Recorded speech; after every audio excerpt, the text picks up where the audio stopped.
This is a very special morning for us. 2023 has started off with a bang for us here at MIC.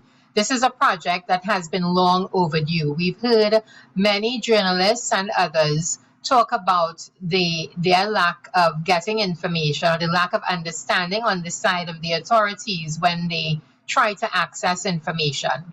So this project is really meant to support journalists and media practitioners, as well as some others in civil society who are trying to access information. This morning is even more special because of the panel that we have. So let me welcome our panelists. Let me say a very special good morning to Special Rapporteur Pedro Vaca, Mr. Toby Mendel. This is being chaired by Ms. Dionne Jackson-Miller, and a very special person, because this project could not have been possible without the support of UKAID and the Foreign Commonwealth Development Office. I would like to ask her to bring opening remarks. High Commissioner to Guyana, British High Commissioner Jane Miller. Good morning, Ms. Miller. I open the floor to you. Thank you so very much. And I'm sorry for the technical challenges at the beginning. I hope this is going to work for us. But I'd like to thank you so very much for asking me to say a few words. I mean, we really value this really important partnership with the Media Institute of the Caribbean. So this is the second year that we've been partnering with you. And we'd like to thank you for your hard work, but also your passion, your dedication, your innovation, but also the reach that you have. And I understand that today we have 23 different countries, different nations represented at this workshop. And I'd like to thank each of you as journalists for participating in this really important workshop. We hope that you've learned new things, but also that you've developed new partnerships and new means of collaboration. So the UK is really pleased to be a champion for media freedom globally. As we know, a vibrant and a free press is an essential pillar for democracy, but also a foundation for economic prosperity and for social development. So the UK is really proud to be a real media champion across the world. So whilst the Caribbean is mostly seen as supportive of free press, so we do recognise there are still challenges. And I know that you've been discussing some of this, and as was alluded to just a minute or two ago, we understand that access for media professionals to get the information that they require, and the information they require from government, has been challenging. And we take note of that, and we recognise that is concerning, and it undermines your ability to be able to hold governments to account. So we recognise that there's a variety of challenges across the region. Some countries that have no legal frameworks and others that have much more advanced frameworks. But we hope this collaboration has been really fruitful in terms of getting that improved access to information. So the UK is really delighted to be able to support this initiative. We hope that you've found this workshop useful. And I believe that you have 2 further sessions which promise to be fascinating. So I hope you really get some useful insight from these incredibly good panelists, the esteemed panelists that are to come.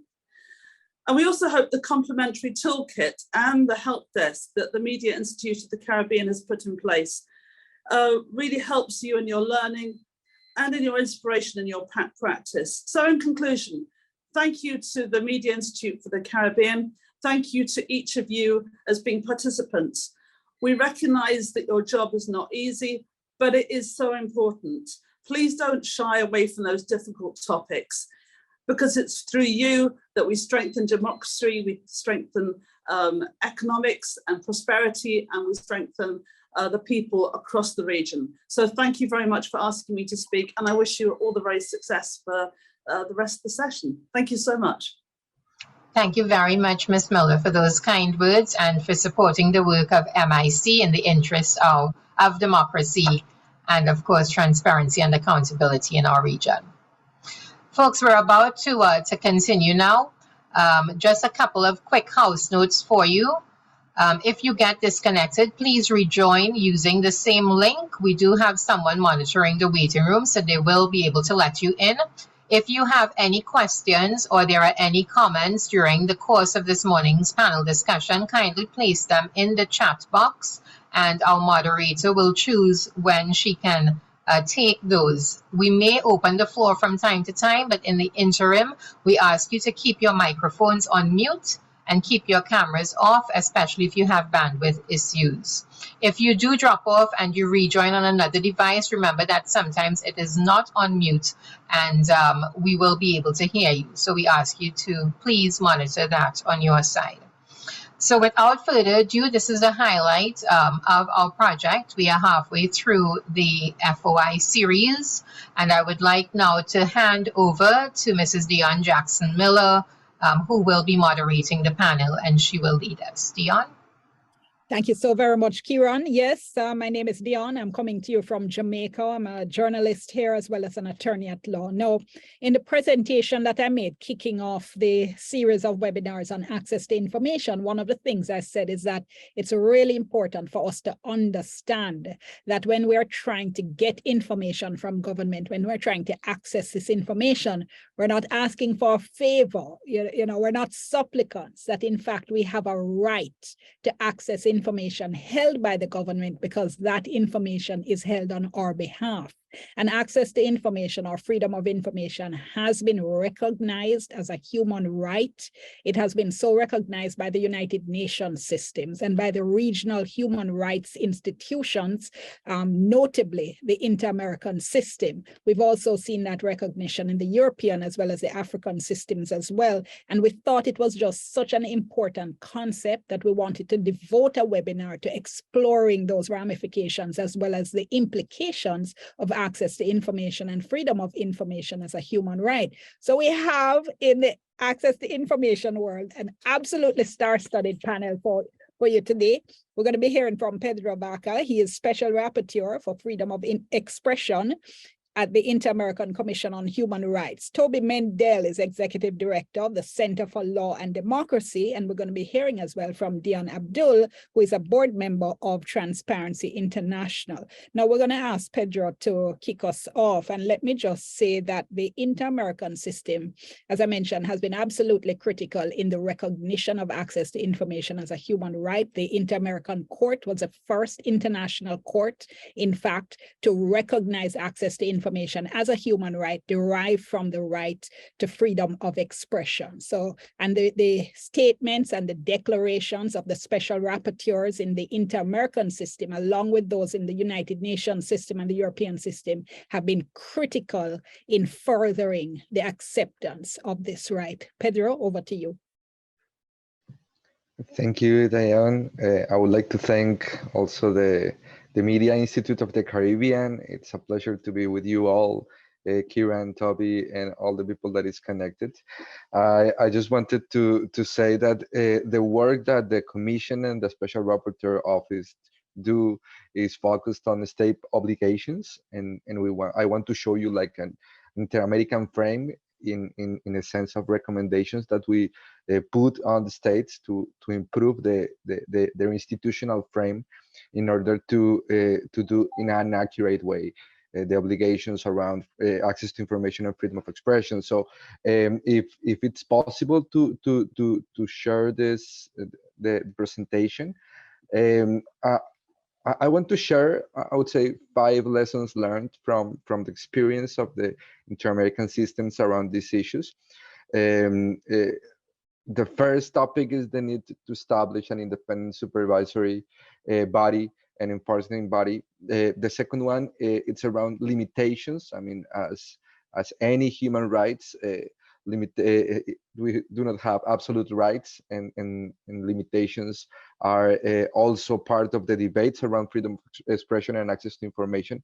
But limitations must comply with the 3-part test, and I'm going to move there later. The third lesson learned is around legal remedies and procedures that must be effective and free of cost and expedite. And this is very useful for journalists too, because there are a lot of tensions and debates around accessing to information. The fourth, and is part of the experience of the Inter-American system, some of the cases that have arrived to the Inter-American Court are also linked with human rights violations. So that's why the Inter-American system has created a frame around the need to establish and heighten protection for access to public information related to human rights violations. And the fifth recommendation or lesson learned that I want to share with you, it's around the fact that the states to do this has to establish policies towards the strengthening of documentation procedures and archives at the end. So if we move to the next slide, please.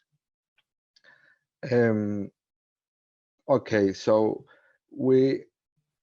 the first basic rule that can be found when regulating access to information is legal establishment of an specialized administrative body created to oversee the enforcement of the law and to resolve the disputes that arise between the right to access information, to public information, and the state's interest in protecting certain information on the basis of the limitations established by law. The existence of such a body is fundamental for the accomplishment and uniform application of the principles set in access to information laws by different authorities. Furthermore, it assigns a specific responsibility in the promotion of different provisions of the law with regards to proactive transparency, the management of documentation, and the responses to petitions. To guarantee the purposes of the supervisory and enforcement body, it will require competence to rule on cases, to supervise which information lies in hands of the authorities, and to classify or declassify information. Interventions from this body are necessary to avoid arbitrary actions in disputes between citizens and authorities with regards to the publishing and handling over information. There is therefore a need to have a legal enshrinement of jurisdiction by this body over the activities of such authorities, notwithstanding the possibility for judicial challenges against decisions that deny access to information. Can we move to the next slide, please? Other qualities that are recommended for the creation of a supervisory and enforcement body, according to the Inter-American Model Law, we have two versions of that law. The most recent is in 2020. Are firstly the legal and constitutional enshrinement of legal identity, as well as budget and operative autonomy. And secondly, the use of a collegial structure for decision making. It is recommended that the members of such collegial structure are appointed through a public and regulated procedure with mandates that do not overlap with those of the legal branches of the state. By doing so, the regulation would provide guarantees for the independence of the body before the actions and other authorities, and to avoid improper political interference by government. Finally, it is a healthy practice to have a decentralized body with national jurisdiction. An example of this can be found in the Federal Institute for Access to Information, Public Information and Data Protection in Mexico, which after a series of legal and constitutional autonomy acts since 2014, with fully constitutional autonomy, as well as budget and administrative independence. Can we move to the next slide, please? The Inter-American Model Law has these 4 items recommended for autonomous bodies and supervisory enforcing body. The first one is the legal and constitutional enshrinement of legal identity. The second one is that the supervisory body needs a budget.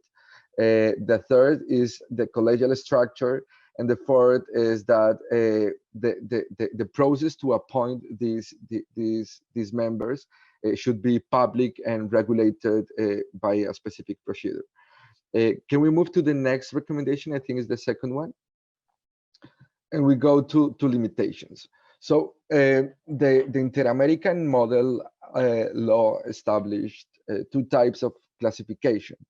the confidential information that it's related to privacy data. It means health information, personal information, and commercial interest information. And then reserved information, which is again public information that is denied once it passed the three-part test. Can we move to the next slide, please? The case law of the Inter-American Court of Human Rights provides that pursuant to Article 13 of the American Convention, it is essential that the state's authorities are governed by the principle of maximum disclosure, which implies that all information in state power is presumed public and accessible, subject to a limited regime of exceptions. Likewise, all denials of information must be motivated and founded, to which the state is responsible for the burden of proof of the impossibility of presenting said information. And given doubts to or empty legal arguments, the right to access information will be favored at the end. Being so, the second recommendation for the adoption of legislation with regards to the right to access to public information is to include explicit provisions enshrining the principle of maximum disclosure. Can we move to the next slide, please? The legal framework of access to information, according to the case of law, is related to the Article 13.2 that says that any kind of limitation to freedom of expression, and also it's good to know that in the Inter-American system, access to information is part of the freedom of expression article, must follow the harm set, the harm test, sorry, which is also observed by the model law. In general, this test, the harm test, must take into account first the link between the information and any of the legitimate aims.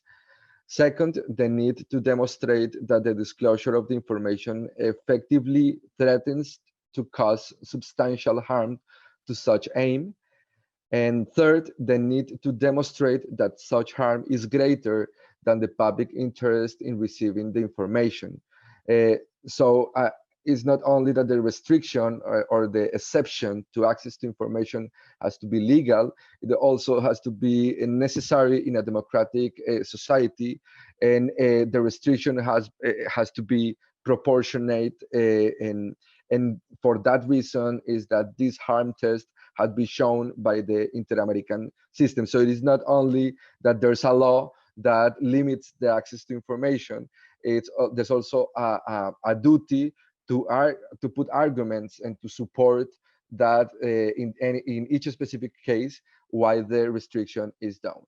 Can we move to the next slide, please?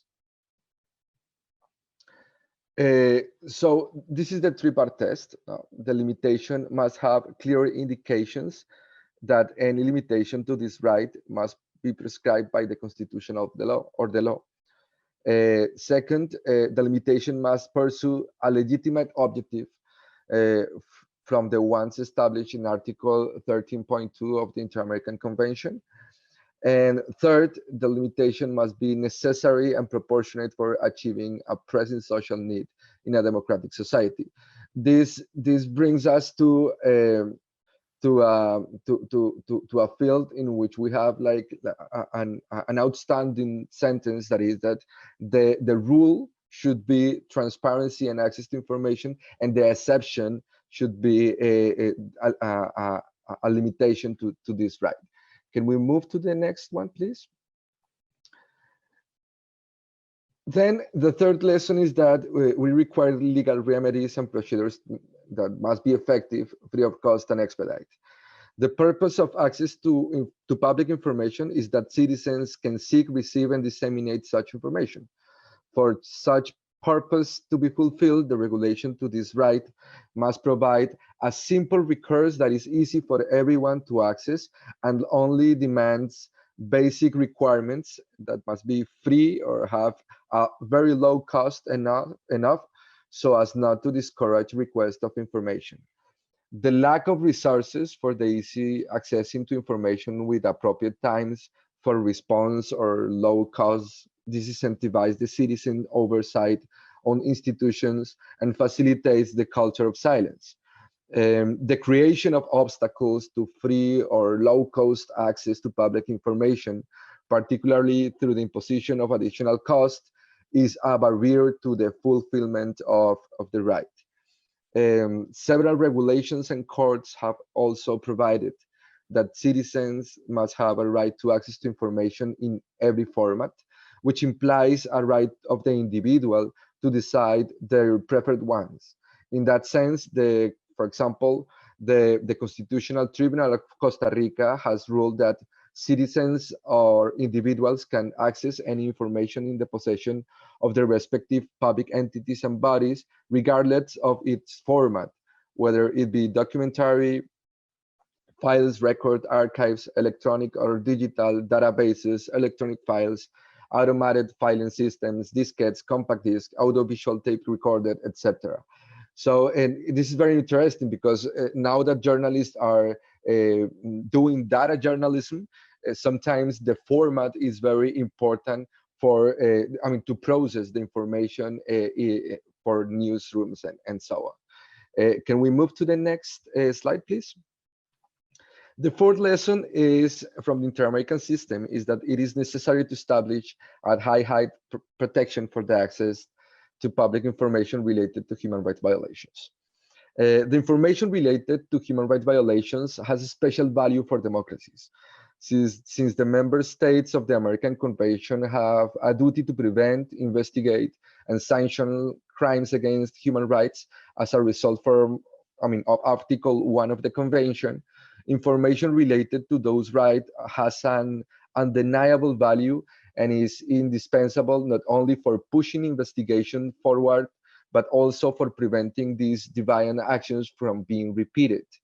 Furthermore, the Inter-American Court of Human Rights considered in the cases of Gomez Lund and other versus Brazil and Vladimir Herzog versus Brazil that access to such information is strongly linked to the right of victims and society to know the truth.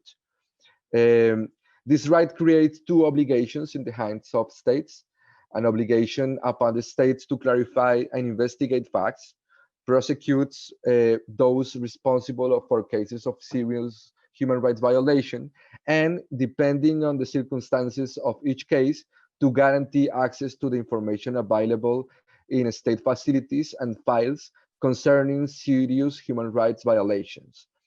The last week, the Inter-American Court released a new case, a new sentence.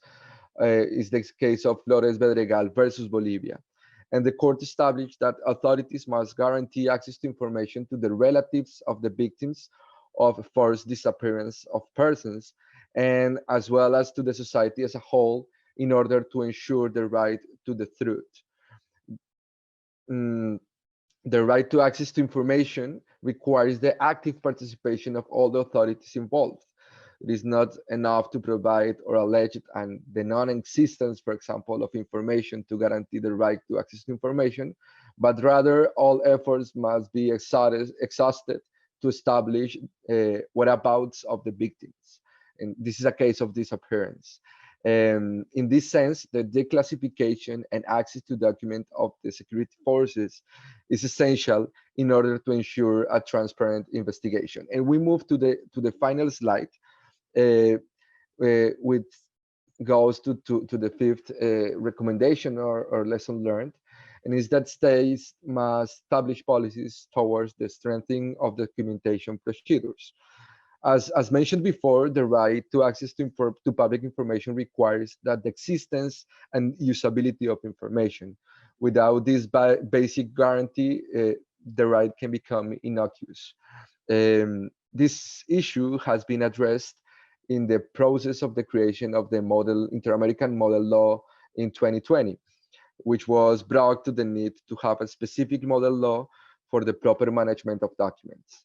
This legal inter-American instrument is based on the need to apply the technical knowledge in the management of files for their proper creation and preservation. The model law establishes guidelines that collect good practices in different parts of the region, such as the obligation of each authority to have a policy on the subject led by a high-level authority inside of each body, the creation of guidelines for identification, description, categorization, the evaluation of the documentation and its eventual destruction, transfer, or access by the public. Furthermore, this model law refers to the need to create detailed processes and plans for the safety and preservation of the information, which should include issues like the conditions of the installations where the documents are held, environmental issues and risk assessment, and of course, the policies of each authority must also include considerations with regards of electronic management of information, such as the interoperability of the files, the proper use of metadata for the categorization and labeling, and the standards for digitalization. These are the 5 lessons learned I wanted to share with you. I think this is very interesting, not only for states that want to improve the frame and the conditions for access to information, but also for people that is seeking for information in the journalistic side of society. I turn back to you, Dionne, and thanks for the invitation. Thanks so much, Pedro. I know we have questions, but we're just going to take all the presenters first, and then we'll go into some Q&A. I see some conversation starting in the chat already. Love to see it. Please keep that going as well. As I bring in Toby Mendel. Now, he is the Executive Director of the Center for Law and Democracy based in Canada, but I have to tell you, it's impossible to do any kind of reading on access to information over the years. I see Pedro laughing, so you know it's true, without coming across Toby's work, whether in his roles with Article 19, which is an international organization dedicated to promoting freedom of expression, his work with UNESCO, which is the primary organization in the United Nations that promotes access to information. So we're so pleased to have him. Over to you, Toby. Well, thank you so much. That's very, very kind of you. And greetings from a very rainy Canada. And I have to say, you know, for us in January, the rain is a blessing that it's not snow. So we're for us, we feel like it's quite warm here, even though I think it's probably 20 degrees colder than where you are, but still. Okay, so I've been asked to focus on the benefits of access to information, and especially some examples of its use by journalists and civil society organizations. I mean, the most sexy stories in this area are really about, you know, holding power to account and holding government officials to account. And I'm going to start with a couple of stories about that from Canada. I don't usually talk a lot about Canada, but we have some good access to information exposures. Both of these stories are by journalists, so you know, journalists using the access to information law here to get this information. And the first is a story about a development minister. So she was the Minister of Development, so you know, spending our resources to try to help other countries. And she was in London for a development conference. A few years ago, I can't remember what the conference was about. Anyway, the story was that she you know, the ministry originally put her in one hotel, but that wasn't fancy or nice enough for her. So she moved herself to another hotel, which cost, you know, a lot more money. I don't know how much more, but it was like hundreds of dollars more per night. But the real kicker of the story was that she bought a glass of grapefruit juice for $16. And I mean, the funny thing about it was, you know, that was probably an extra $10 than what she should have spent on the grapefruit juice. But that story just went viral in Canada. This arrogant, ridiculous Minister of Information, a Minister of Development, you know, spending $16. Canadians don't necessarily know what a hotel is supposed to cost in London, but they do know that you shouldn't be paying $16 for a glass of grapefruit juice. And I still to this day remember the exact price of the grapefruit juice. I don't remember the price of the hotel. And of course, you know, this story isn't about corruption, isn't even really about wrongdoing. She hadn't done anything that was against the rules. For example, she was, you know, entitled to do that. But the public that was paying for that, and it just resonated, and it basically brought down her. She didn't end her position as minister immediately, but she was not renewed a little while later on because of the controversy around that. My second story is a little bit sharper than that in terms of the wrongdoing side of it. And this was a story involving the Minister of Defense. So obviously very important minister. And I come from Nova Scotia, Canada. And many of you may know about that. It's a small province. We're about 1 million people from around 38 million people in Canada. And the defense minister happened to be from our province. So, we don't get big ministers like that too often from this place. Anyway, he went on a fishing expedition in a remote place. And at the end of it, he didn't want to bother spending 4 hours driving back. So he called the search and rescue service and asked them to send him a helicopter to fly him out. And one of his lower underlings could drive his car back, I guess. I don't know about that part of it. Anyway, the search and rescue is under the defense. It's part of the defense forces in Canada. And we eventually got to see the voice recording of the conversation, because of course all of those conversations are recorded, and the Access to Information Law eventually gave access to the very conversation. And the poor fellow on the end of the line getting this call from the minister, which is obviously completely inappropriate. Search and rescue is for people that get lost or stuck or are in trouble. It's not for ministers who can't be bothered to drive themselves out of their fishing trips. So the guy said to him, basically, if we are tasked to do this, we will of course comply. He's not going to refuse to send a helicopter to the minister. But, and this is exactly what he said, I would likely advise against it in view of the fact that we get regular access to information requests for travel by ministers on Defense Forces aircraft.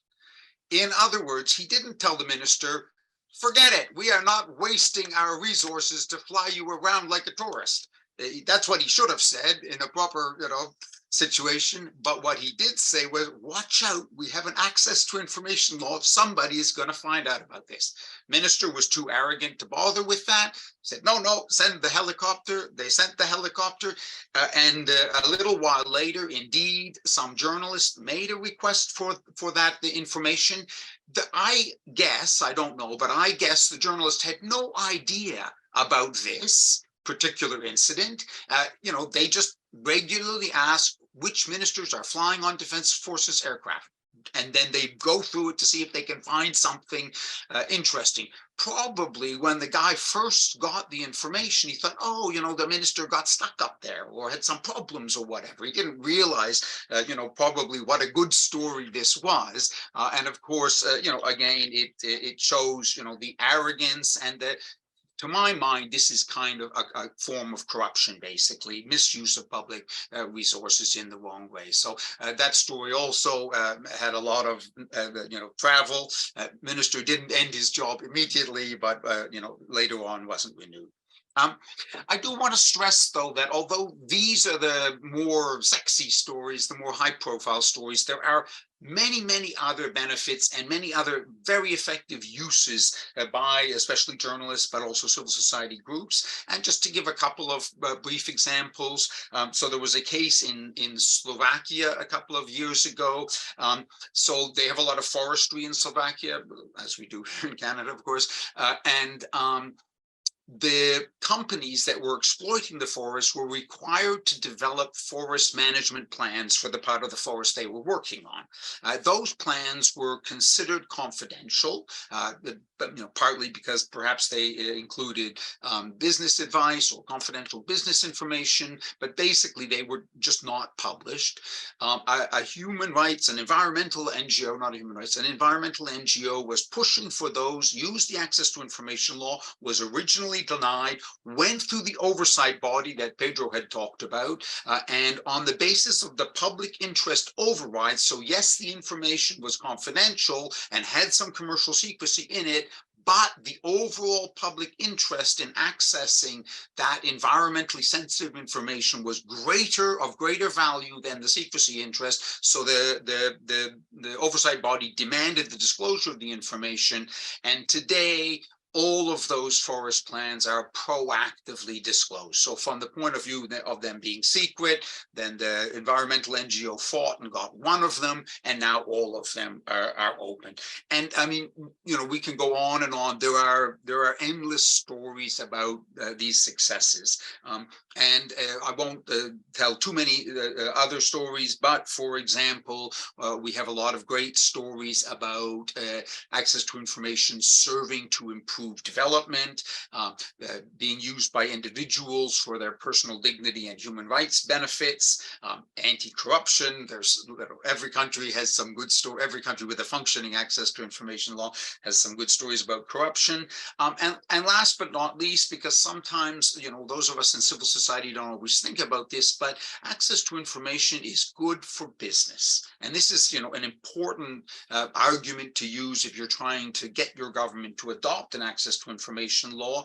For example, access to information laws can substantially improve the tender process and the competitive process of tenders. Even if tenders are open without the access to information law, more information will come out with the access to information law.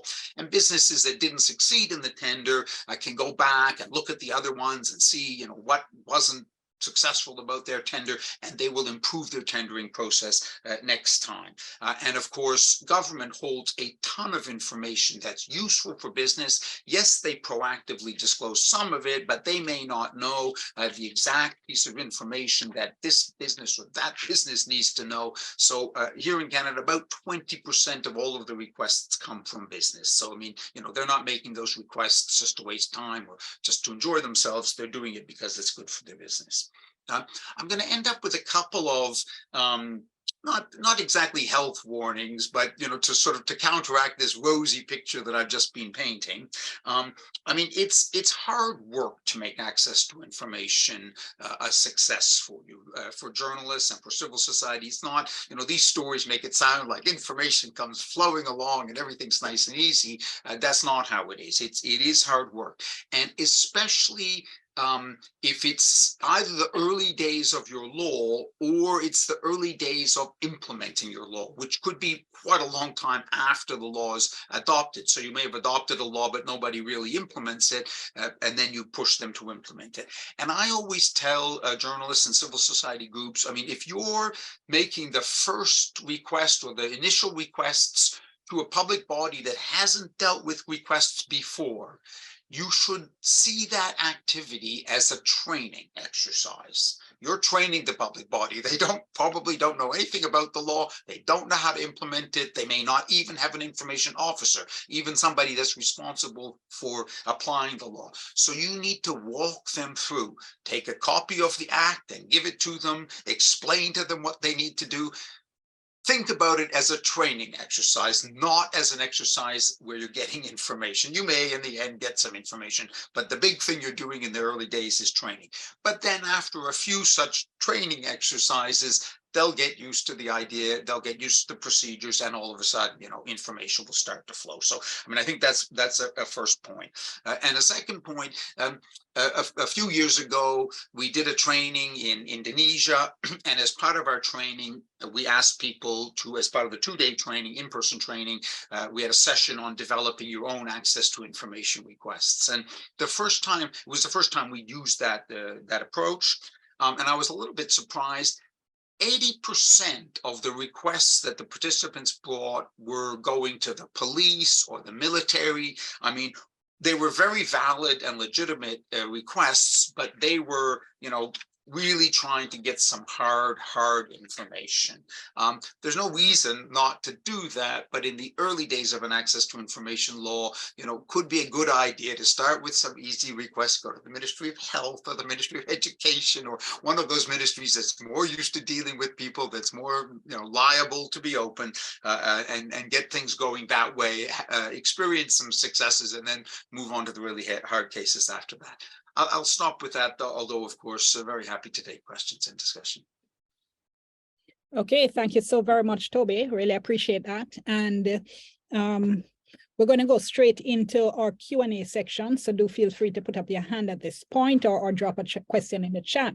And I'm going to start, in fact, with a question we have, or a comment, a discussion that was taking place a little earlier in the chat, where Toby had pointed out that St. Kitts and Nevis has a very strong law, and then Wesley had responded by saying the issue there is the absence of implementation. So Wesley, and Wesley is part of IFEX ALC, which is a grouping of organizations devoted to promoting freedom of expression. Wesley, let me ask you to explain a little bit for us that whole issue of some of our countries that in the Caribbean that do have ATI or FOI laws, and yet we still hear complaints.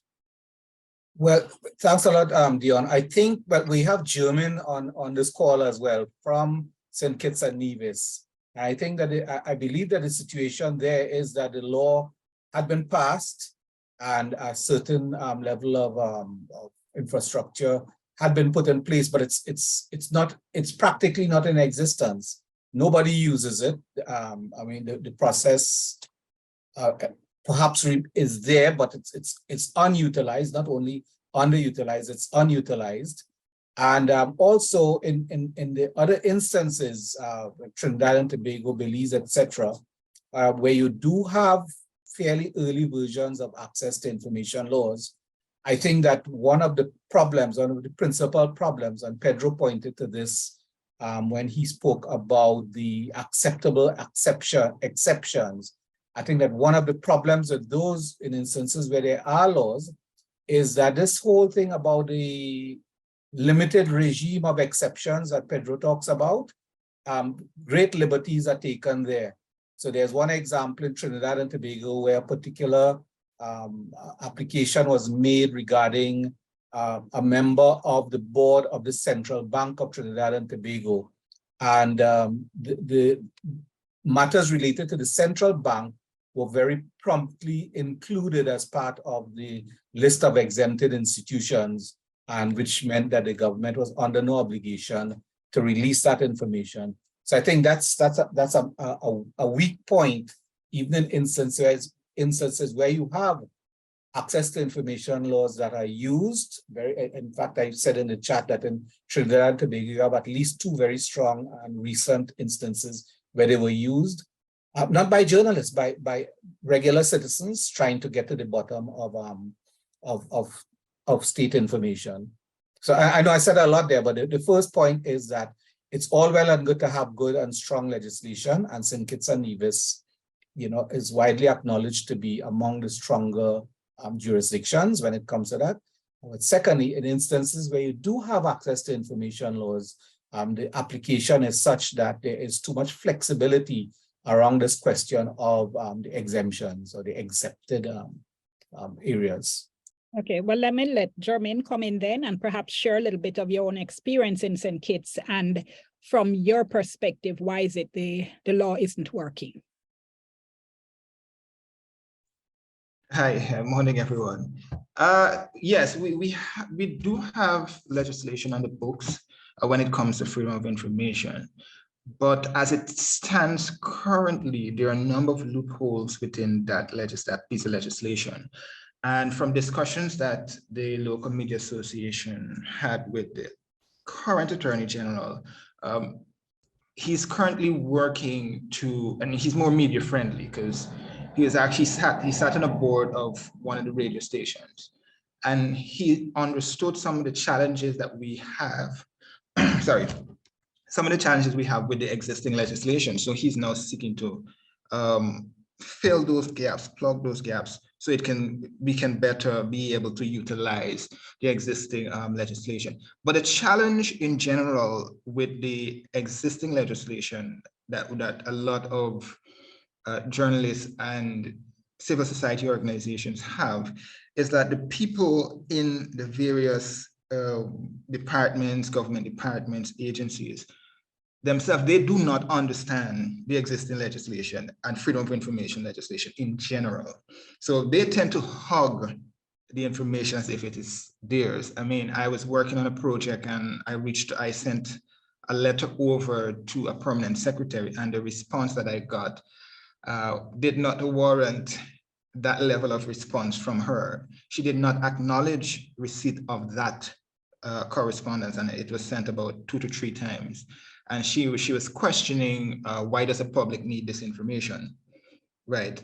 So I think it's more of getting those within the various organizations to understand what it is that the legislation says.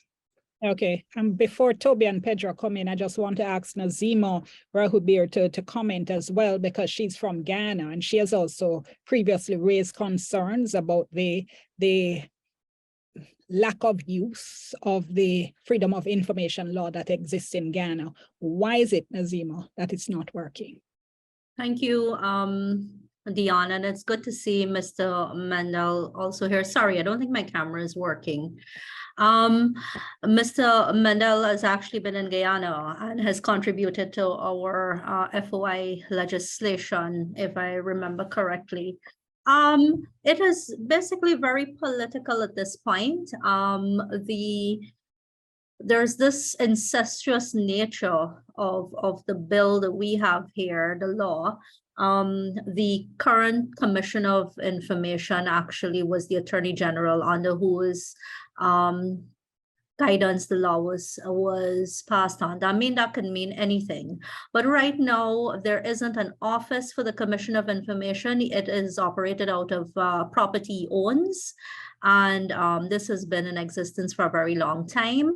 The media, I think, for a very large part, has seen it merely as political and has not really made use of the law because of previous statements by the same Commissioner of Information. When he didn't have money, no love, he said. And even now when a civil society group is trying to get information, he says, well, I really don't know what I can do to assist you. I'm going to reach out to the ministry. So there isn't that encouragement. For the media, I think it's been largely political.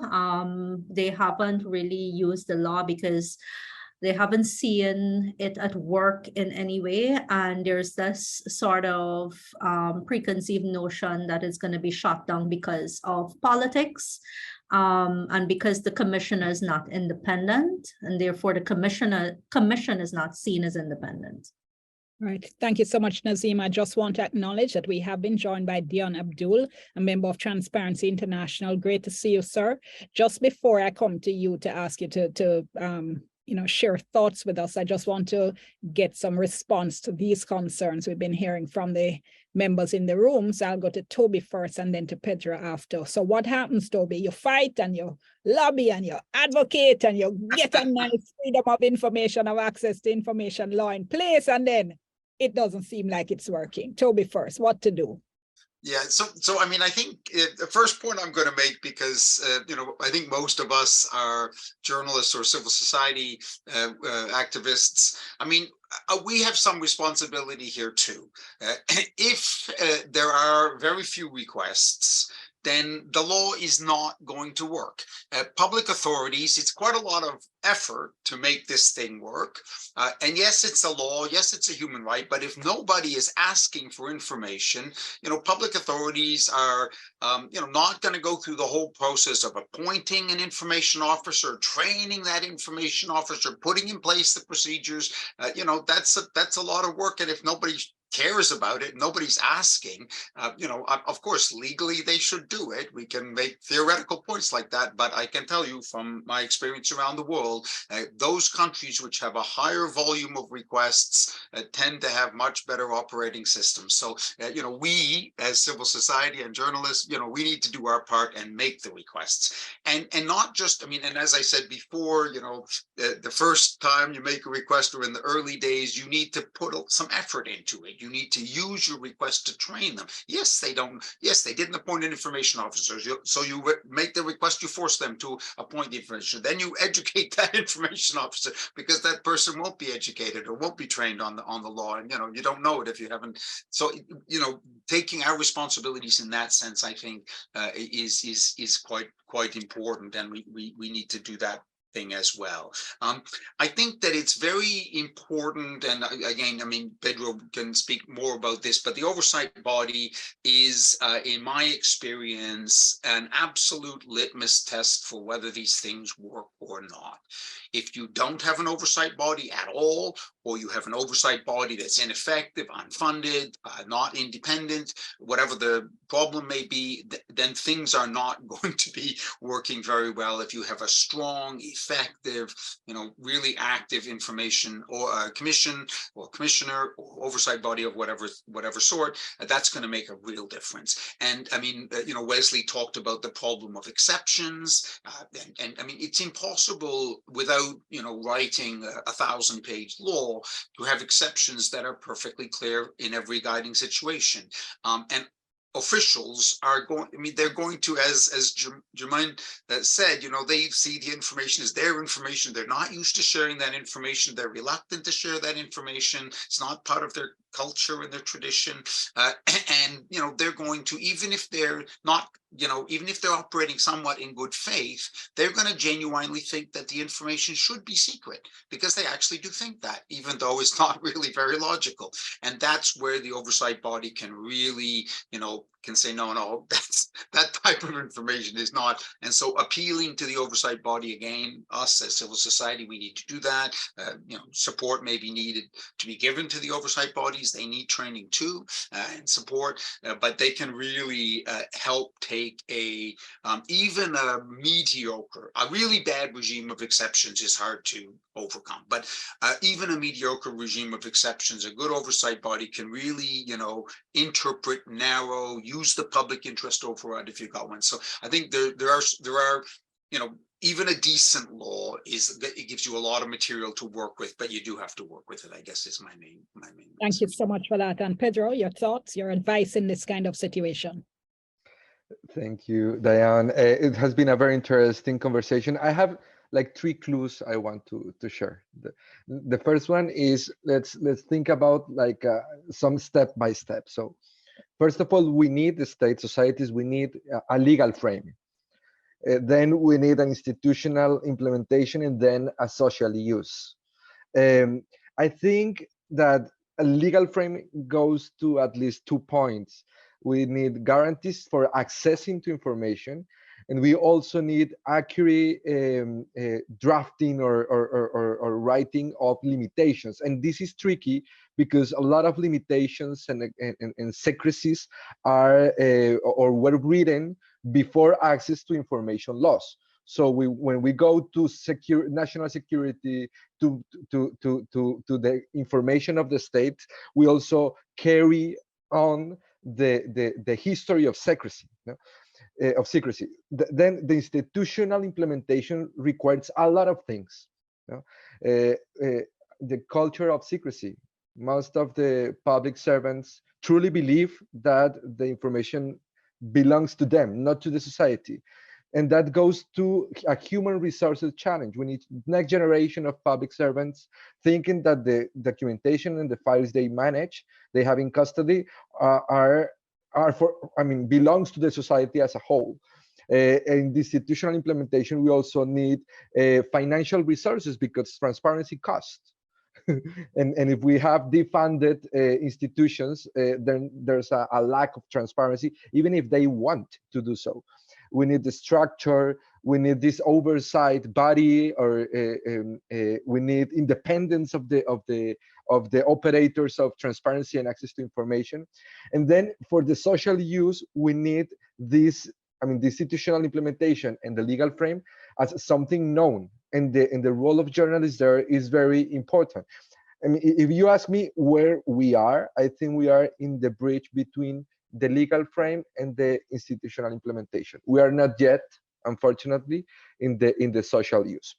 Then my second clue, I think this is a very sensitive moment in our societies, in which some things can be misunderstood or maybe a little bit confusing.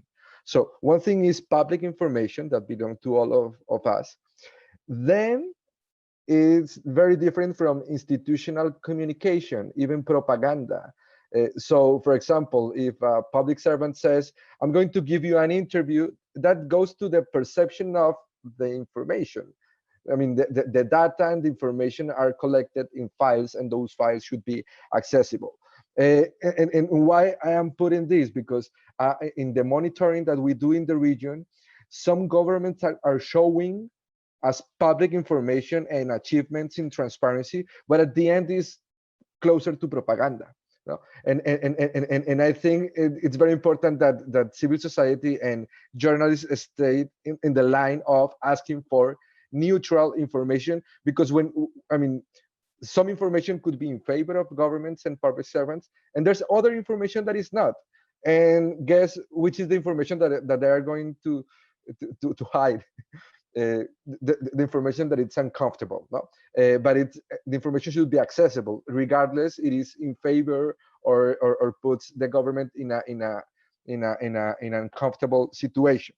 And then, I mean, when Toby was sharing these great stories, that I think most of the countries, all the countries, should have a successful story, because that's inspiring. Then I have to be very realistic that we would like to tell you all a happy tale with a happy ending. That there is some documentation, people asking for that documents. There's something that people was not aware about, gets public, and the state and the society moves forward against corruption, let's say. But then we have to be very careful that we need to think about the safety of the people that is looking for information, and the safety of the people that could be, let's say, operators of transparency, these regulatory bodies. Because then in more than one case, I've seen that after the whole story of transparency, of accessing to information, there are retaliation against public servants, there are threats against journalists. So this is a society should also be aware of protecting the people that is seeking for information. And that's like the next phase, once the information is accessible. So I really appreciate this opportunity, and our office is happy to be part of this conversation. Thank you so very much, Pedro. I'm going to add 2 suggestions for dealing with that kind of difficult situation as well. One is, you're quite right, a lot of the civil servants don't know the law. So part of what I always suggest is educating them, and do that through the actual requests you make. So in your written request, what I always suggest is reference the law.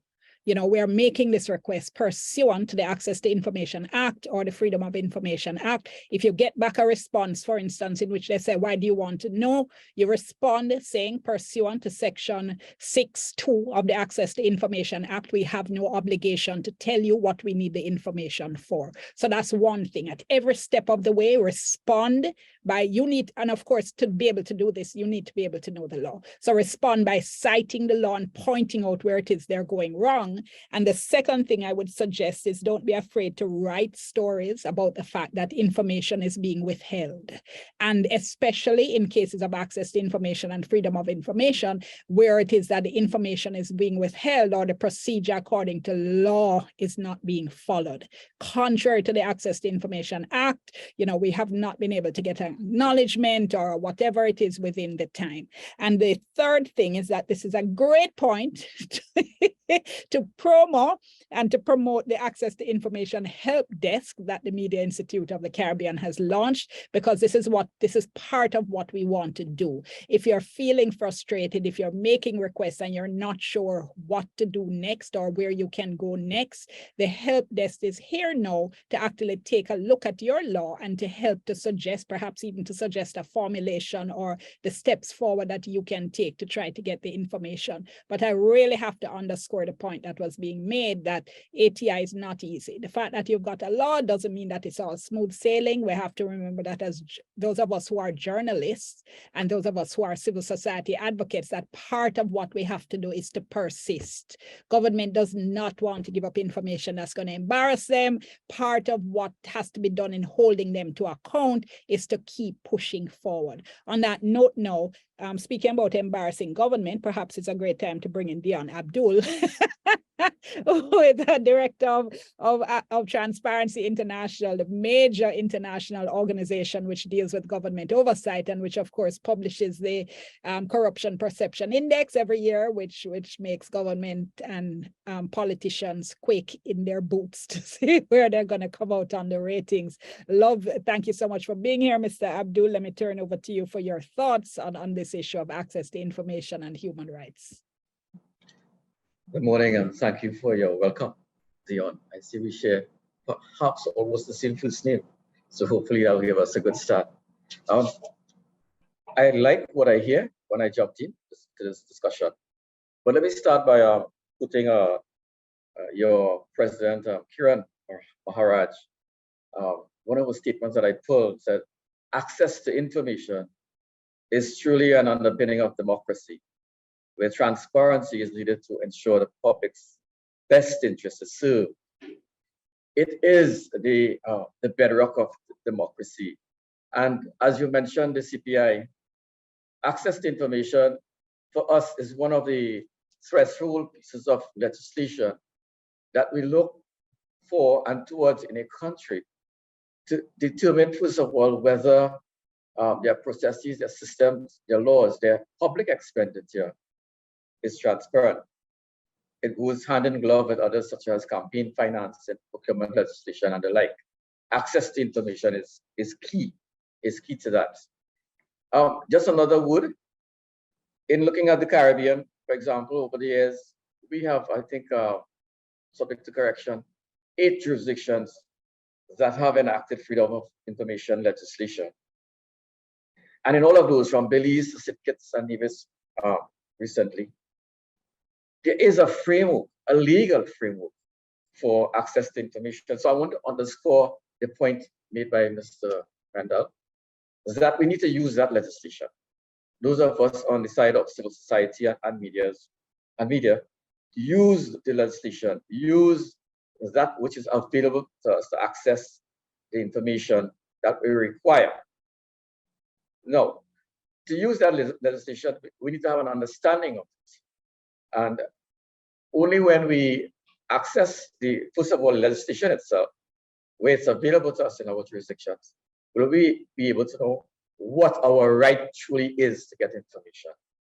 So I like where Pedro, Vaca, mentioned that the first step is that legal framework.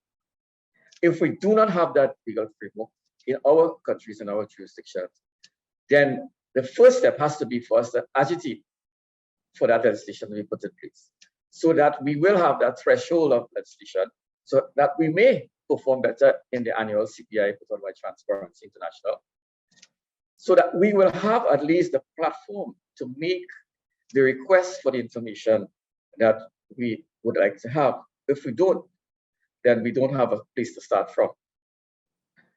Going back to the legislation itself, I fully agree with the second point on education, what is required. In fact, in the jurisdiction that I come from in Trinidad, it is clear in the legislation that we must get a response from the public authority, a request from the respondent as to why, if they're refusing the application, why they're refusing. It is clear. The response must state clearly why it has been refused, and then what is available in terms of redress to the applicant. Our legislation has that in Trinidad and Tobago. And from a brief scan of the Caribbean legislation, sometime in the past, there is some of it in the other jurisdiction, not all of it. It is clear that if we understand what our right to information is, then we are standing in a place, once that right exists in law, to ensure that we get the information that we requested. In that jurisdiction I mentioned in Trinidad and Tobago and some of the others, as you all have mentioned before, I want to emphasize the legislation perhaps details two ways our application can be derailed. The first one is perhaps called a bar or an exception, and the second is the exemption, where documents are listed as being exempted clearly. And in the first aspect of the exception, the nature of the document that may be exempted as well. But as well in the Trinidad and Tobago jurisdiction, a lot of emphasis is placed on that person called a designated officer. And that's something that we should pay attention to, the designated officer in the public authorities to whom we are making the application for information. So yes, legal framework, the education, and as well the designated officer. In the jurisdiction of Trinidad and Tobago, and I'm speaking from a Caribbean perspective now, again, in Trinidad and Tobago, that designated officer has a lot of discretion. That person has the opportunity, even if the information or the documentation is said to be exempted, then there is another threshold that they must cross. They must determine whether or not there is an overriding public interest that demands that the information be released. And they can't be influenced one way or the other. There is sufficient case law on that. So one aspect of it is when the designated officer responds, we must review that correspondence to determine what has been said. If it satisfies the requirements of law, just as Dion pointed out a while ago. If we are aware of what should be in that response to us, our correspondence first to them and our response to civil society or media, then we will have another bedrock, another platform to take action and request for the information. Ultimately, we will be told under the legislation that I'm referring to that you have recourse to judicial review. Yes, that may be so. But in coming to the decision, the designated officer in any organization must have recourse to settled law. And by settled law, I mean where you have legislation, where that framework already exists, then you have instances where the court would have pronounced on certain sections of the legislation for guidance, future guidance. And they would also have interpreted and laid down as law precedent as to how it should be followed. Our jurisdictions have many examples of these. So, for example, I have pulled up one particular one from the Caribbean, that is Trinidad and Tobago again, where the request was made in respect of,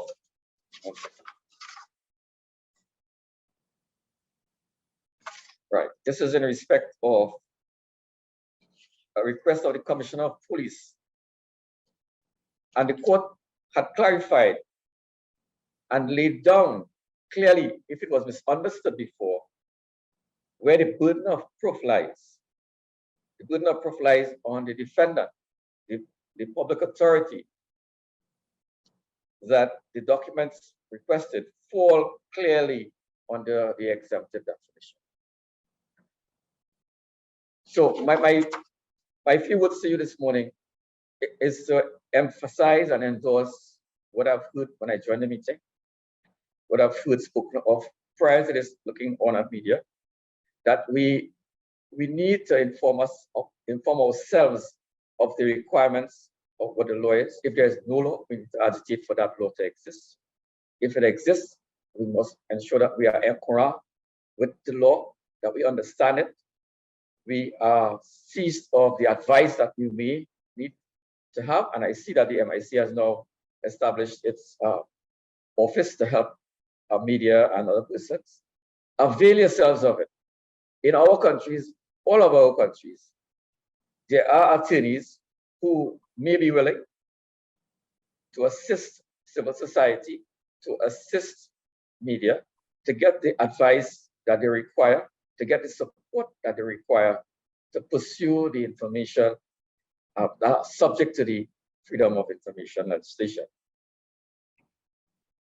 We need to support our colleagues in our various jurisdictions.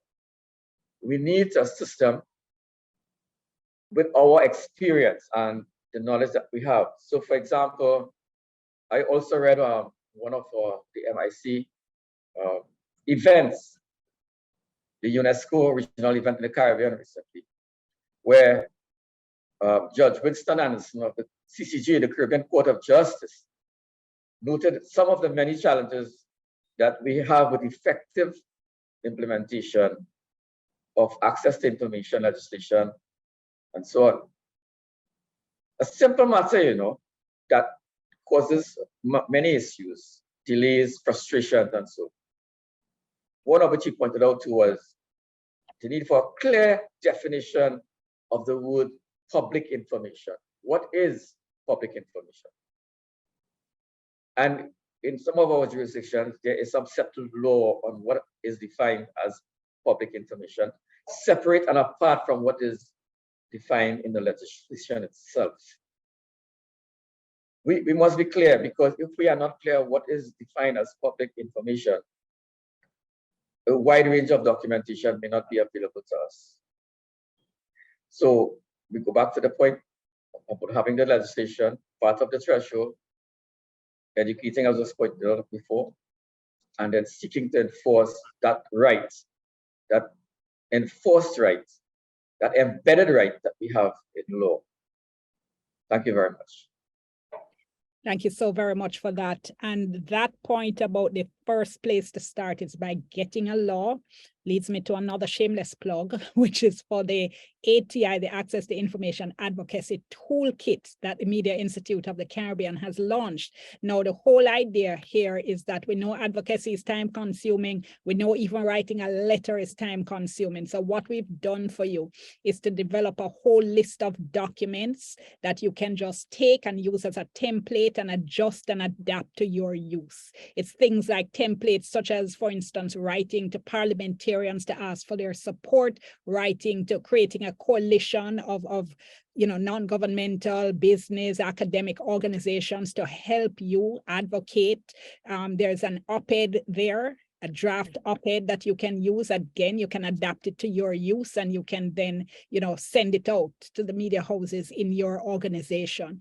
All of this is included, free for you to use, absolutely available. Just take it, use it. The main thing is to start that lobbying effort. We have included, you're seeing on the screen there, for instance, a list of international partners that work with with access to information issues, that to help you know who it is to reach out to.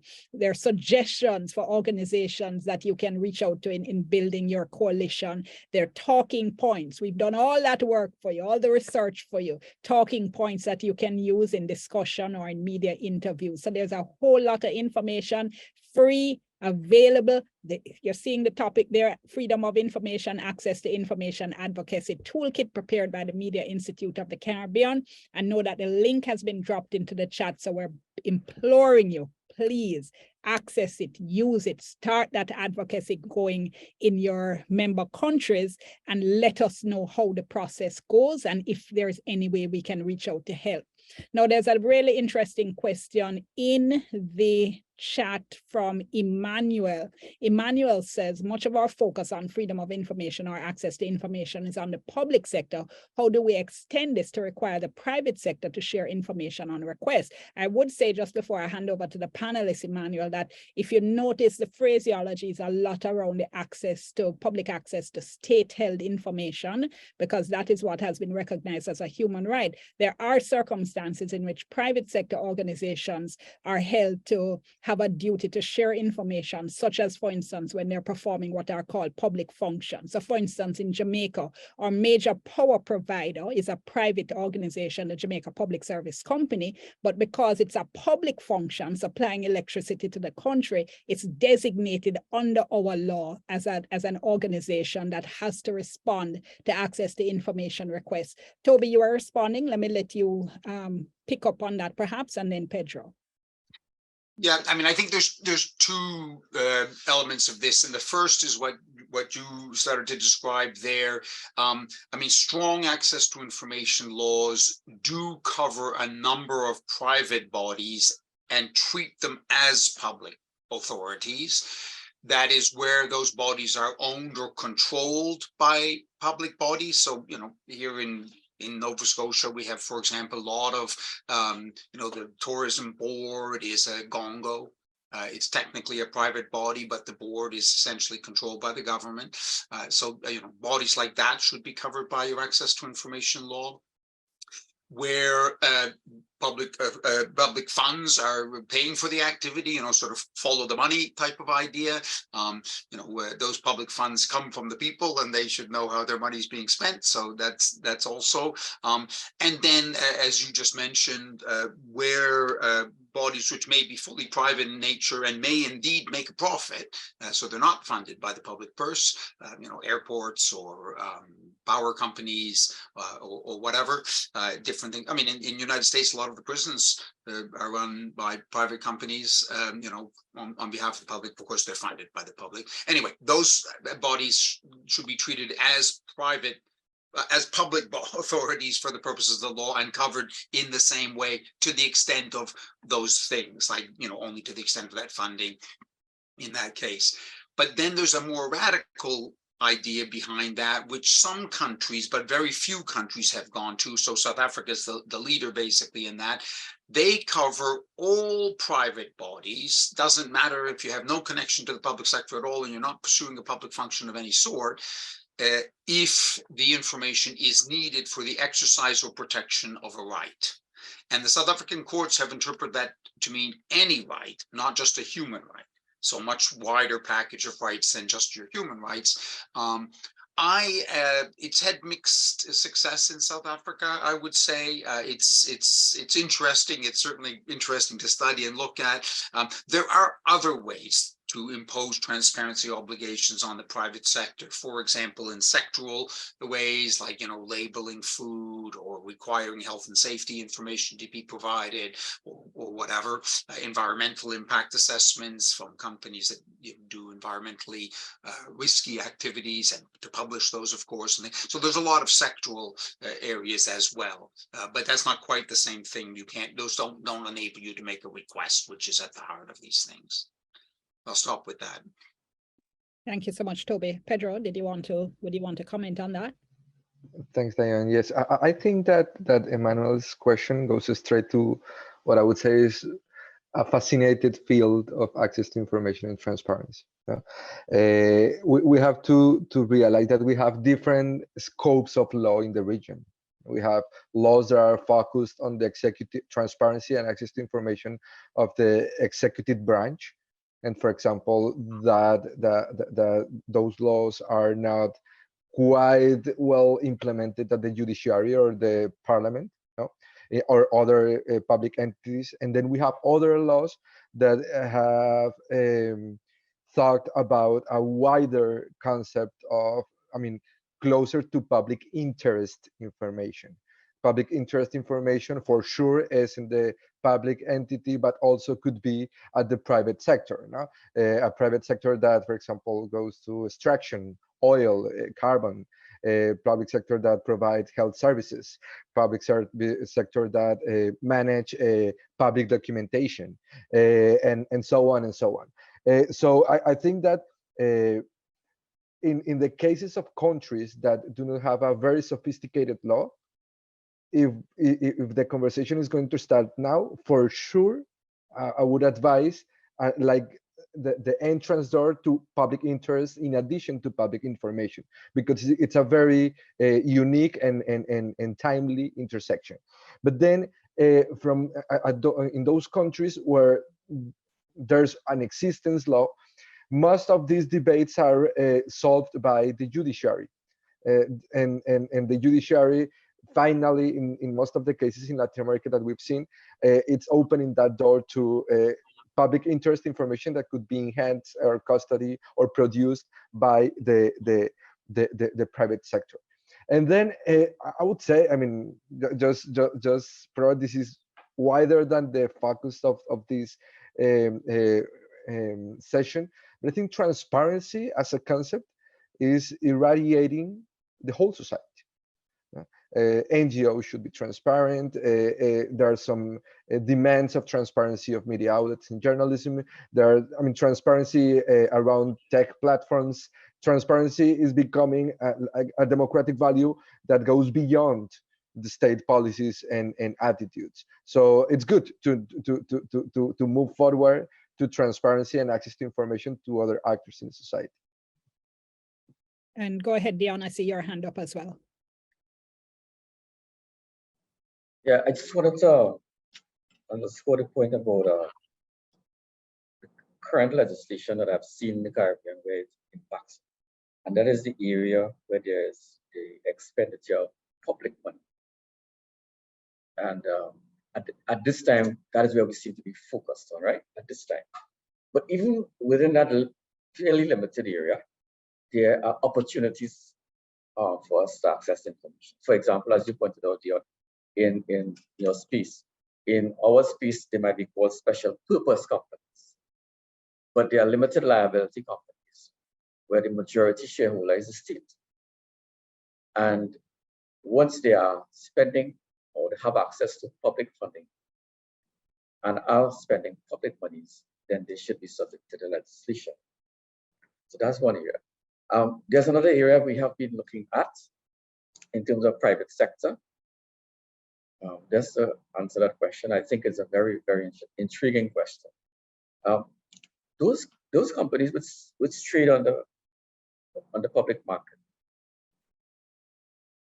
those which are in the states subject to the regulations of the SEC and stuff, and our local regulators, perhaps it's about time we agitate for them to be subject to the FOI as well, the ATI as well, because if they are out there in public space looking for public money to invest in their business, maybe that's an opportunity for us to say, hey, you should be subject as well to the legislation, perhaps. I would just like to make one other point with the existing legislation that I've seen, where a state entity, a special purpose company, or the like, is doing business with a private sector entity, then there is an opportunity. I'm not saying there's a right. There's an opportunity there for us to access information from that private sector entity. If it is, they have been contracted to do certain with state-to-state entities. I think the court will look at that idea very favorably. Okay, thank you very much. Thank you so much. For those of you who joined a little bit after we started, let me just reintroduce the panel for you so you know who you are listening to. You've been hearing just now from Dion Abdool from Transparency International. We've been hearing as well from Toby Mendel, the Executive Director of the Canadian-based Center for Law and Democracy, as well as Pedro Vaca, Special Rapporteur for Freedom of Expression for the Inter-American Commission on Human Rights. Now, a couple more interesting comments in the chat. There is, let me see, who asked a question about SSL. This is Caroline. What about a case like SSL Investments in Jamaica? For those who are unaware of what has been happening there, this is an investment house in Jamaica in which over the past couple of weeks, it has been discovered that multi-million-dollar fraud has taken place. One of the people defrauded is global superstar Usain Bolt. So as you can imagine, the entire world is now taking an interest in what has happened here. What I would say to you, Caroline, is that as a financial institution, SSL per se is not amenable to access to information. However, they're regulated. So reports from the regulator, you can make requests of the regulator in relation to their reports and findings and so on over the years in relation to SSL. There are some cases in which they might try to say, you know, confidentiality or privacy, but there are different ways of sharing information to get around the issue of personal privacy. Also, they're now subject to criminal investigation. So there are going to be different points along the process at which access to information will be amenable. In terms of the criminal prosecution, you're unlikely to get anything during that process because that is one of the exceptions under the ATI law. So what you need to look for is the places at which government institutions intersect with their work that would be amenable to access to information. And There was another question. Oh, here we go. Zadie saying, are the companies in which the Jamaican government holds shares, like the bauxite companies, included on the access to information? A lot of them, they're not necessarily automatically included, Zadie, but what happens is that there is a provision in the law whereby the minister can designate companies or private organizations which would be amenable to access to information. And certainly once it is that government holds shares or is part ownership of a company, those will be amenable to designation. So it depends on the quantity of the shareholding and what the act specifically says in relation to those institutions.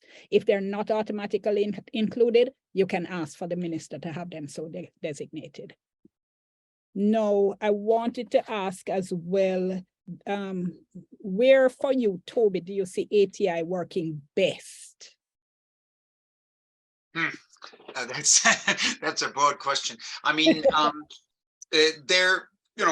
think the conditions, and I mean, Pedro laid out, I think, nicely the kind of the legal framework that's required, but I think the conditions under which it's most effective is where you have, a good law with decent procedures and exceptions. You have effective institutions, in particular the Information Commission or Commissioner or Ombudsman or whatever it is. But then also where you have a strong flow of requests. So I mean, I think that's really a linchpin of everything working.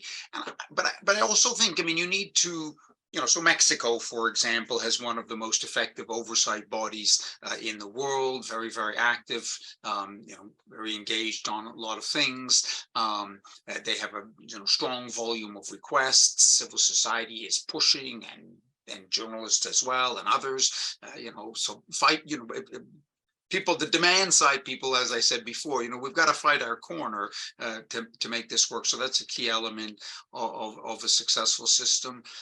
You do need some political will on the part of government. I mean, if government's going to fight tooth and nail all the way, even with those other things working, that can be quite difficult. And I mean, as you said before, and as others, and including myself, have implied, I mean, and I'm not going to, I mean, of course, officials are obliged under these laws and they need to be open. But I think all of us as human beings have a little bit of resistance to openness. If you came to me right now and said, "Oh, Toby Mendel, I'd like to take your computer for a few hours and see what you got in there," I might sort of have a little bit, even though I do believe in openness, I might have a little reaction against that. It's I think it's difficult for people to get used to being more open. Once they get used to it, then they get used to it, and then it's not so difficult, I think, basically. So there does need to be a little bit of political will. Here in Canada, for example, we have a okay act. I mean, it's weak.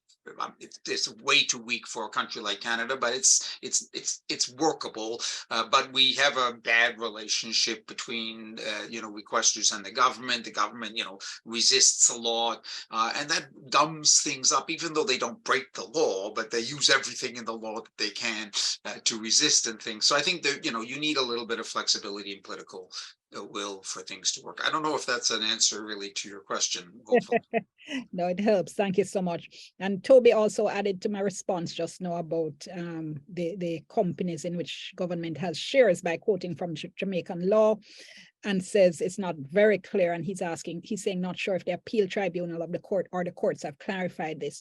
I haven't seen anything from the appeal tribunal on that, Toby. I would also say in relation to the courts, we have actually, despite the fact that our law was passed in 2002, we have actually never had a court case that was decided on the merits that in any way clarified under the Access to Information Act. There have been a couple of times in which JET, that's a Jamaica Environment Trust, has started to go to court, but it has never proceeded to the end so that we have had a decision on the merits. So the very point you're making there, how important the court is in clarifying language. We've actually never had that, which of course throws into even more stark relief the importance of the appeal tribunal itself, because that is the entity that has heard all the appeals that have so far been made in relation to the refusals under the Access to Information Act. Go ahead, Mr. Abdool.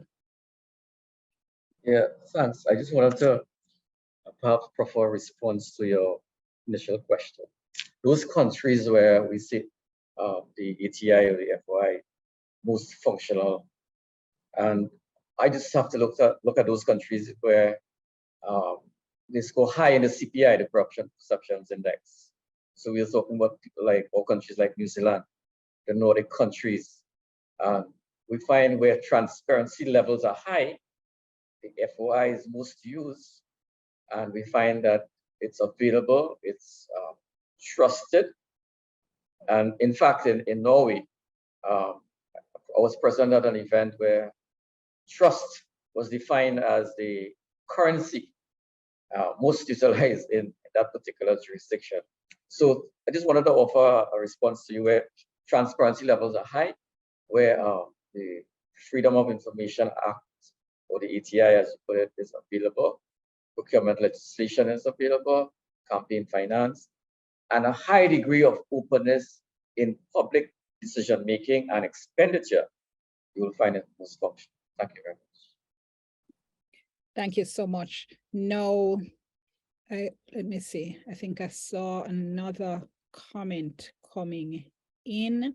Okay, while I sort that out, I see Jeanette Calder in the room, who is from JAMP, the Jamaica Accountability Meter Portal, which is a government watchdog organization based here in Jamaica. And Jeanette, let me pull you out of your anonymity and ask you to comment on how you see the ATI law working in terms of achieving the aims of your organization. Well, thank you, Dion. Morning, everybody. And I'm really glad that I saw the flyer and could be here. It has really been very useful so far. Very excited about the tools and can't wait to jump in, because we have really been making some headway in the sense that JAMP couldn't do what it does, which is to build digital tools to help citizens hold government to account. And I was on air this morning explaining that all the 6 or 7 tools we have built couldn't be done without being able to access information from government. And when we started in 2019, we had a turnaround of about 44% of the ATIs we were sending out. We are now up to 78, and I have a feeling we will get as high, Dion, as 85. And the feedback I get is that that is really not bad, but I even think it can be better. So just to give you an idea, we get a lot of information from Parliament. Gratefully, it has grown down to the point where it comes by default now. We don't longer have to ask for the information. The Integrity Commission is a little harder, but we built a procurement tracker last year on 179 contracts over 14 years, making it accessible to the citizen. We have an MP tracker where we get attendance, constituency development fund information, and all of that comes through the ATI. But I think beyond the one that we depend most, we've had a bit of challenge with is tracking what we call breaches that are reported by the Auditor General. So using the ATI, we think as citizens, as watchdogs, every 3, 6, or 9 months, we use the ATI Act to establish from permanent secretaries what kind of progress have you made in correcting these breaches. So that are just some of the examples of what we've been doing with it for the last 3.5 years. And just want to say quickly, Dion, we have a tool that we had designed just in December, should be launched by the end of this month, that is kind of more directed to helping citizens. I'm really excited about the tools you have, but this one is just creating a basic form. Citizens don't know when they have a question, who in the agencies to send them to. So we created a form that allows them to ask the question, but just by clicking on the agency or the ministry, what will happen is when they hit send, a copy of the request goes to their email and a copy goes to the ATI officer in the ministry. And once those emails get to each, they both know who they are, they can continue. So that's just one simple tool from a citizen's perspective that we have built with the hope that we can show them the tools that the Media Institute now have. And with the two of them combined, start using what is a 22-year-old tool in Jamaica for some good. Which 20-year-old tool, meaning the Access to Information Act. Information, yes. Thank you so much. I should tell you, even while you were saying, well, you know, it's not bad, I was looking at the faces of the people in the room and everybody was like, wow. Okay then, sorry guys, it's really pretty good. Thank you, dear. Am I right, Toby? Counting blessings. Okay. No, it's 78% is or 73%. I forget exactly, but that's pretty good. Yeah. Good. All right. Thanks, guys. Counting blessings. Thanks, Dion. I actually think it goes back to exactly the point that was being made a little bit earlier, that for the ATI Act to work, you have to push it, you have to press it, you have to test it. And then once people see that you are serious, you are going to be calling them, you are going to be following up, then the process can get a little bit easier after that. But we've been talking about the importance of that. Pedro spoke about it at a little bit of length in his presentation, the independent body that adjudicates, that hears appeals in terms of refusals or partial refusal. And I was wondering, Pedro, what kind of bodies have you seen as most effective? For instance, here in Jamaica, we have a 3-person tribunal. I think in some of the other Caribbean countries, I think Antigua's legislation provides for an ombudsman, and then some of the others provide for information commissioners. Do you find any more effective than the other? Thank you, Diane. I think there are like a couple of things that should be in each body. I would say it should be a plural body, and it should be an independent and autonomous body. This is something that in some countries is reflected, but not in all of them. Then we have, and probably Mexico is going to be one of the most sophisticated, and also is the one that has more years doing this. No? And that brings to a specialization of public servants that goes to increasing the level of applicants for future compositions. And I think this is a wave that most of the bodies in the region have not crossed through, because some of them are very recent. Then we have another level, which I think is not the best one, and is in those cases where the duties of overseeing the access to information laws is not exclusively for one specific body. Those are duties that are assigned to previous bodies, I mean, not to new bodies. And then we have ombudspersons doing so. And that, I mean, that is challenging, not because it's bad that the ombudsperson is doing this, it's because they have already a lot of work. and access to information becomes not the priority on this. And then we have very sophisticated cases, for example, in Costa Rica. They not even have a law, but they have a lot of jurisprudence, rule of law, and it's a top priority of the Constitutional Court. So I think it also depends on the institutional structure. Sometimes it is good to fit in previous entities, but the recommendation of the model law, the Inter-American model law published in 2020, is the creation of an autonomous and a specific body to oversight the access to information, procedures, denials, to make it uniform, impartiality, and so on. Great, thank you so very much for that. Just to say, we have 15 minutes left, so I just want to make sure if anybody has any questions, remember, throw them into the chat right now before we run out of time, because we do run to time here with Media Institute of Jamaica. There was also a really, let me see, Caroline says that anyone asking difficult questions is just killed and the killers are never brought to justice. That's a question for Pedro, Caroline. Is that it, or a comment? unmute. No, it was just it's more like an observation. I mean, just to show that you can vote all of these laws and you can put all of these things in place and everything like that. But at the end of the day, in Mexico, they're just killing all of us, you know. I mean, we're kind of fair game, and it's not exactly a desirable place to work. So you start asking the wrong types of questions, and it's not just the gangs who are killing journalists. I mean, everybody's in on it. So I mean, and the murders are never resolved. So I mean, I don't know how courageous people are in Mexico to ask these questions, unless of course they go and they base themselves in another country, which is the case of Venezuela, you know. So that's, for me, that's quite an interesting point. You can put all of these things in place, but what do you do with intimidation? You know, that can also happen at the same time. And about Jamaica, I wanted to know what the law pertains when it comes to a company like SSL Investments that is currently under a great deal of scrutiny because of its supposed operations. I was quite interested in hearing about that in Jamaica. Like, how far can you go with the questions on, and how much information can you get about SSL? Okay, I don't know if you had dropped off. I'd actually answered that point a little earlier, Caroline. I'm sorry, I dropped off. I had to be elsewhere. Well, don't worry. Right. No, that's okay. I'll just say very briefly that it is a private institution. It wouldn't be amenable to ATI, but the regulatory organizations dealing with it will. So you can, for make ATI requests of the Financial Services Commission that oversees SSL and the other investment houses.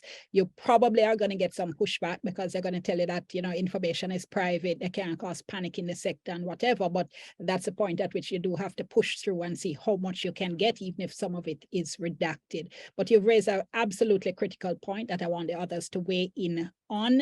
And I don't know if, I think this is one of the reasons, in fact, that when you look at the regional convention on access to environmental information, the ESCAZO agreement, that protection of people like environmental defenders is something that's included in the legislation, in the convention in our region because of those kinds of difficulties. But I see Pedro's hands going up, so let me go to him first. Thank you, and thanks for the comment, because I think it's very timely. I previously, and in the second round, I shared that we need to go from the laws to the use, and then we have in the middle institutional implementation. Then I also said that we have to differentiate between public information and propaganda, which is another term. But my third point was exactly the one that was raised. I mean, we need to protect the people, the transparency operators, the journalists that are asking questions, are demanding information, that are seeking information. And I think that we have a huge paradox in the region, and probably Mexico it's a clear example of this, and is the longest challenge we've had with media freedom and freedom of expression in the region is violence. And in a way, I have to admit that even though there has been a lot of efforts from a lot of entities, my office one of those, but not the only one, it has not been a successful agenda. 2022 was the deadliest year for journalists in the region, in the hemisphere, since there's like tracking numbers of that, the deadliest. And Mexico is contributes to that sad story with big figures, but it's not the only one, no? And I think that brings us to it should be a parallel agenda, and I'm very honest with this. If we create the best access to information law, but people is not safe for using it, then that access to information law is not going to be used because of self-censorship, because of fear, and that is something that is happening in the region. I think that a lot of these countries sign on, a lot of countries sign on to these different accords and what have you, just to keep the United Nations happy, and you know, to keep all the international units happy, so that they can get, you know, financial assistance from this, that, and the other bank or what have you. And I mean, as far as they're concerned, well, they've signed it, so it's good, but that doesn't mean that the situation changes in the country, you know. Yeah, I would say two things. I would say one thing, well, just before I bring in Toby, I see Toby's hand up, but I think you actually made an absolute critical there, Caroline, in terms of one of the ways to get around these issues, which is the whole issue of regional collaboration and having journalists or activists who are in other countries access information and bring it to public attention. So for instance, to give an example from our jurisdiction, where it's not necessarily violence that might stop some stories coming out, but our very stringent defamation laws. And I can tell you in at least two instances that I can tell you about very important public figures, one a cabinet minister and the other a prime minister. Stories were carried about them in the United States media, where they can't sue for defamation because of their public figure exception. And those stories did make their way. We can't publish them locally in Jamaica because of the Defamation Act, but believe me when I tell you, they were widely distributed in Jamaica. So regional collaboration is an important way to get around that. Toby? Yeah, firstly, I just want to strongly endorse that. I mean, there's, you know, there's a whole package of things that are needed to make freedom of expression work, of which access to information is one, safety is another one. Pedro referred to a parallel agenda. There's links, and then defamation law and other content restrictions, and you know, so I mean, I think you know, we need to focus in this webinar on access to information. It's only one part of the puzzle, but it's an important one. Of course, if you're not safe, if you can't publish because of defamation, you know, there's other risks out there. But and I also just want to push back a little bit, Caroline, on your what I would say was a slightly excessively cynical view that, you know, because of the international agenda and things like that. I mean, there's usually a broad cocktail of influences that go into you know, getting a country to adopt an access to information law. There's a couple of cases where we can really look at, you know, donor pressure, even international bank lending pressure that led to the law. And of course, that's not an ideal process. But I mean, in Mexico, for example, you know, there was a change of government, there was a shift towards transparency, there was a strong groundswell of civil society support, you know, and so, I mean, in different countries, different sets of influences come together to generate these laws, and international pressure can be a very positive part of that. You know, I'm a little bit of an optimist when it, or not an opportunist when it comes to these kinds of things. And you know, if you can get a law, whatever the source, I mean, you do need the grassroots element to it.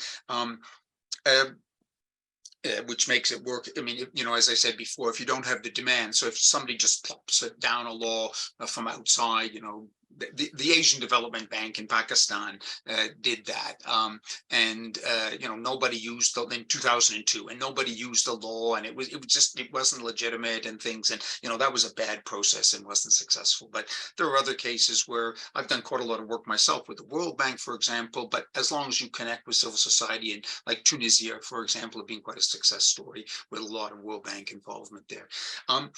I just want to come back on the oversight issue, and I was trying to find a publication just to prove, you know, Dionne's original comment that I got publications on all this stuff. I can't find it right now, actually. I don't quite know why.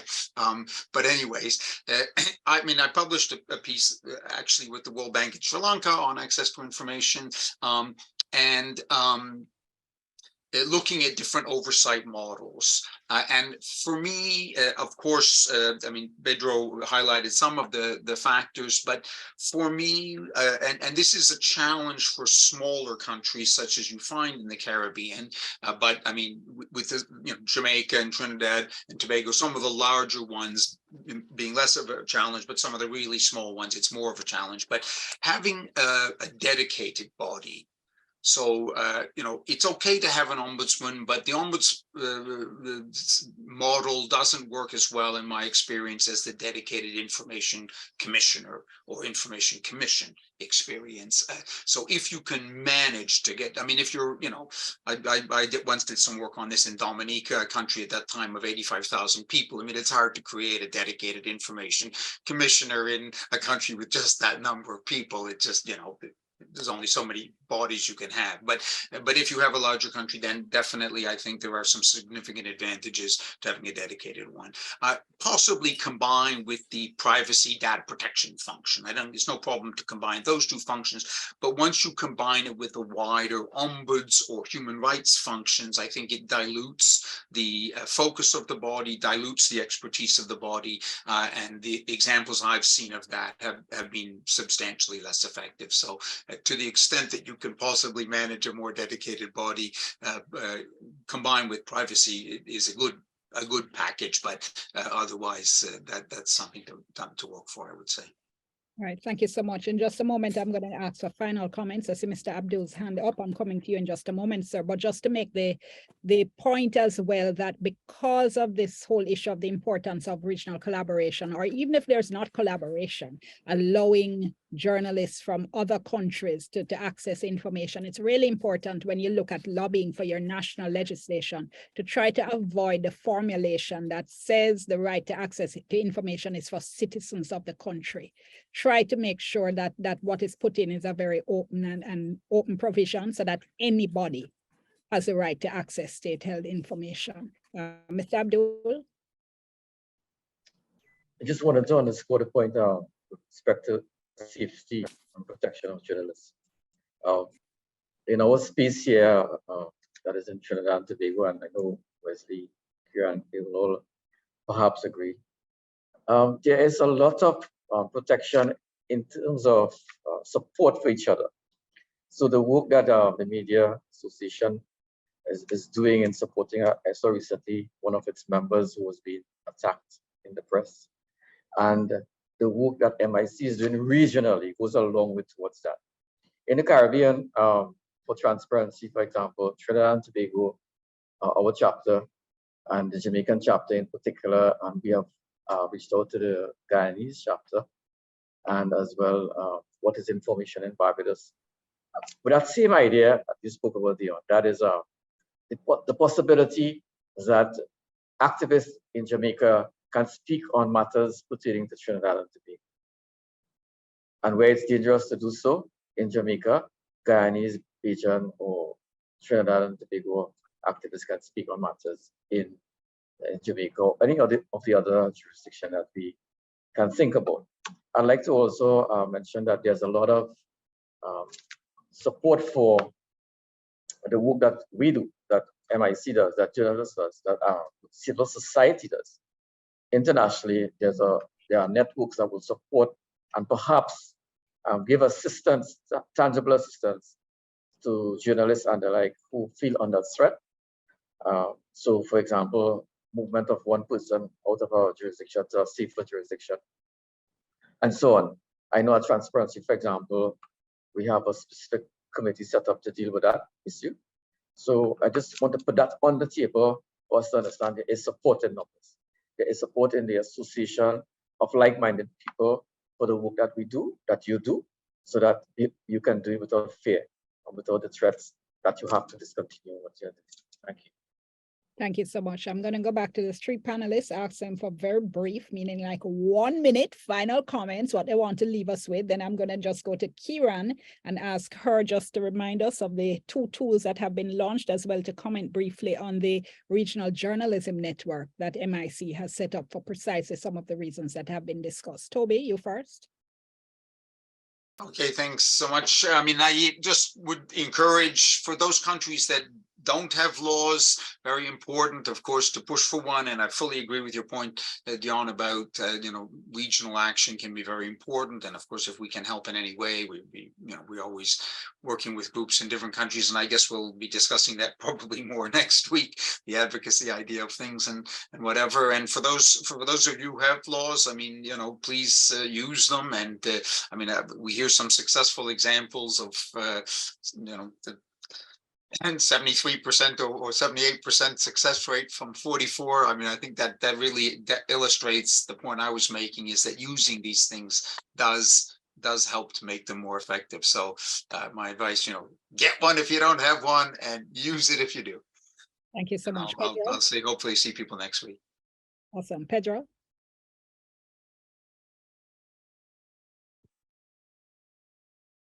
If you're speaking, you're on mute. All right, while we get back, Pedro, let me come. Oh, there you go.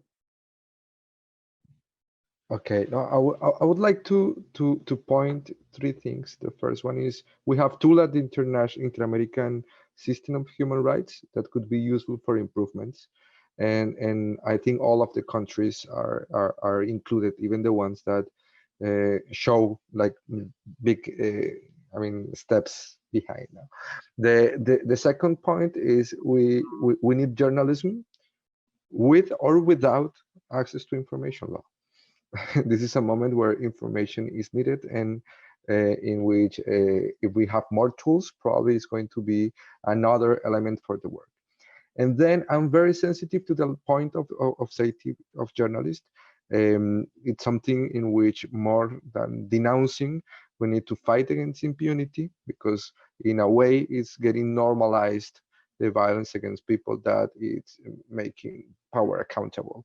So, and that's bad for the future of our societies. And thanks again to you all for being part of this session, and more than happy to keep working with you. Thank you so much. Dion, your final comment. I think freedom of information legislation, ATI as we put it, is paramount if we are to pursue and attain and sustain democracy as a living phenomenon. I think if we have to put that in place, we must.